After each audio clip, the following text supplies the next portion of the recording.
લોકોની ભાવના ઊંચી થાય તે માટે આશ્રમ છે. અહીં એક એવા પ્રકારનો યજ્ઞ ચાલે છે જે ઉત્તમમાં ઉત્તમ છે. એનો પ્રકાર જુદો છે. અમે તે નથી કાઢ્યો. ગુરુ મહારાજની આજ્ઞાથી આશ્રમ સ્થાપ્યો છે.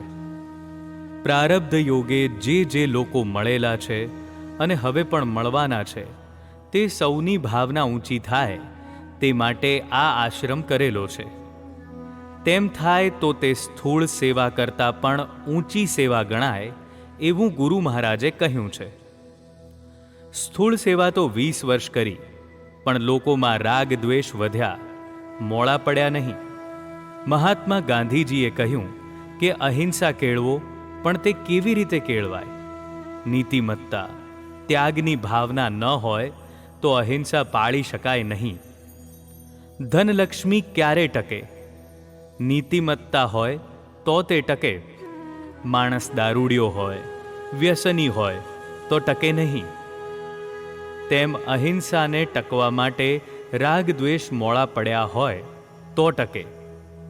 રાગ દ્વેષ મોળા પાડવા જોઈએ, પણ એ સમયે લોકોની ભાવના ઉત્તમ પ્રકારની ન હતી, એટલે રાગ દ્વેષ મોળા પડ્યા નહીં. જે હંમેશા સ્વાર્થ જ જુએ, પૈસા જ એકઠા કરે, એનામાં ભાવના ક્યાંથી કેળવાય?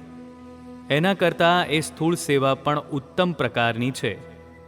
ધન, પૈસા, મિલકત, ઘરેણાં વગેરે એકઠા કરતાં લોકોને હું જોઉં છું. પણ હવે તો લોકોનું રાજ્ય આવે છે. રશિયામાં, ચીનમાં બધે એવું થયું છે. રશિયામાં તો સરકારે સોનું પણ લઈ લીધું હતું, માટે કાળના લક્ષણ પારખો. કાળના લક્ષણ પારખીને જીવશે તે જ જીવી શકવાનો છે. સંગ્રહ કરીને રહેશો તો તે હવે નહીં ચાલે, માટે આપતા રહો. જીવનમાં સાથે સાથે ત્યાગ કરતા રહો. કોઈ કહેશે કે મોટા સ્વાર્થી છે માટે આમ કહે છે, પણ મારો તો 1000 હાથવાળો ધણી છે, તે મને આપશે. અહીં ભગવાનનું સ્મરણ થાય છે અને તેમાં જે સંસ્કાર પડે છે તે જ્યારે ઉદય વર્તમાન થાય ત્યારે ગતિમાન થાય છે. સૌની સાથે હળીમળીને રહેવું, સદ્ભાવ, સહાનુભૂતિ, પ્રેમ, આદર, સુમેળ પ્રગટાવવા, આવું કરતાં જો ભગવાનનું નામ લેશો તો તે પાકવા લાગશે.